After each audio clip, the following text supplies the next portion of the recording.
Welcome to Journeys Within, the podcast where we explore the fascinating mysteries of the human mind, memory, and our sense of self.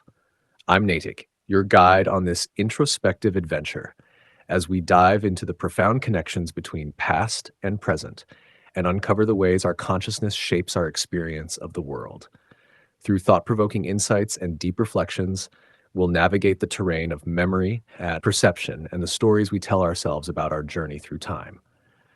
So, take a deep breath, settle in, and let's begin this exploration together. Compared to animals and other life forms on Earth, human beings have evolved to possess a significantly higher degree of intelligence and sophistication.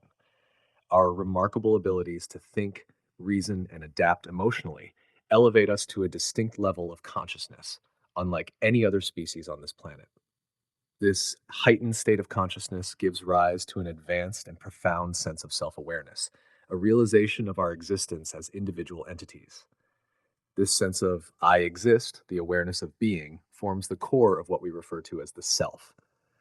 But this concept invites some intriguing and fundamental questions. Is this self real, or is it merely an illusion created by the mind? If so, then who am I? Does anything exist beyond the physical boundaries of our body?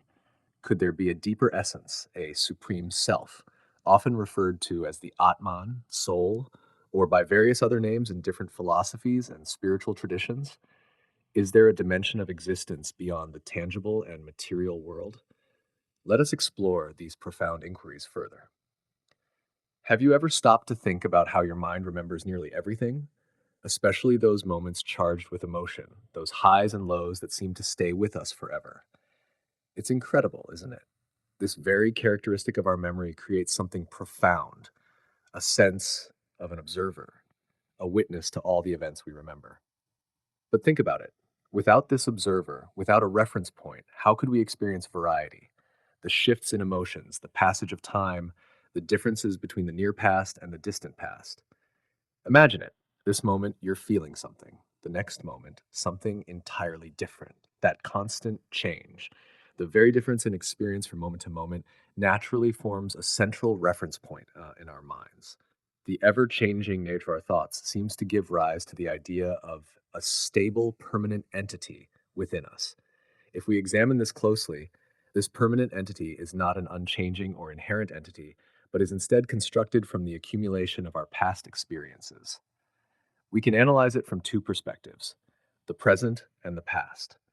We experience the present moment, the world as it is right now, through our physical body, our breath, and our sensory perceptions.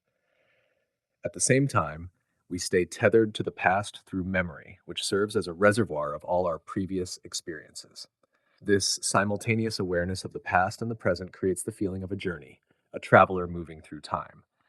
It is this consciousness that constructs the I, a notion tied to my experiences, my thoughts, my actions. This I, the thinker, then forms attachments to various aspects of existence. It feels linked to personal experiences, to opinions and beliefs, to loved ones, to possessions, to community, to nationality, and so on. These attachments further solidify the idea of an individual self, a distinct and separate identity that seems to persist over time. Now, here's where it gets really interesting. When we try to dig deeper into the center, the observer, the traveler, when we attempt to reach it, to understand it, we often identify it with tangible things: our body, our name, our knowledge. It becomes this anchor for who we think we are. And yet, it doesn't stop there. Our knowledge, as powerful as it is, plays tricks on us. It can convince us that there's an entity which is beyond our comprehension, a mystery greater than the observer itself. Thus, this advancement of thought and experience, or we can say the thinking, keeps us busy and away from seeing the real self. I, who is inquiring, is basically thinking and continuing itself. We can understand it this way. To understand I, the self, I has to disappear and appear again to mark its presence, but that is not possible. Thinking establishes the thinker. Without thinking, there is no thinker. And there is no memory of a thinkerless state to analyze further. Because we can analyze only the past, the memory. You can think of it this way. To observe or perceive something, there must be a gap between the observer and the object of observation. Only then can observation occur. Similarly, for the self to understand the self, there has to be a gap, an interval. But the self continues through the thinking, and in no thinking, in no search, there is no self. Thus, the search for I, the self, is an endless pursuit. In this process of self inquiry, we come to realize that the self is deeply intertwined with memory. It is the recollection of our past that shapes and defines the idea of who we are.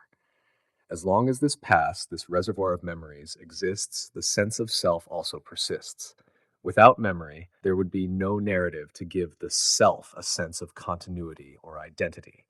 This insight allows us to see clearly that the self is not an independent or inherent entity, but one that exists only in relation to the past. It is through this relationship with memory that the self gains its form and identity.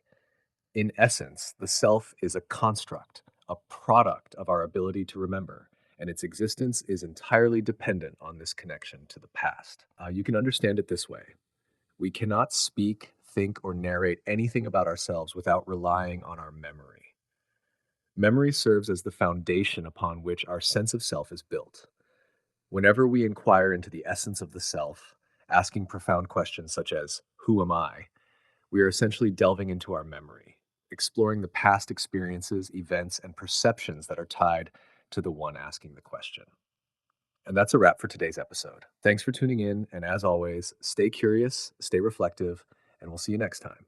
Take care.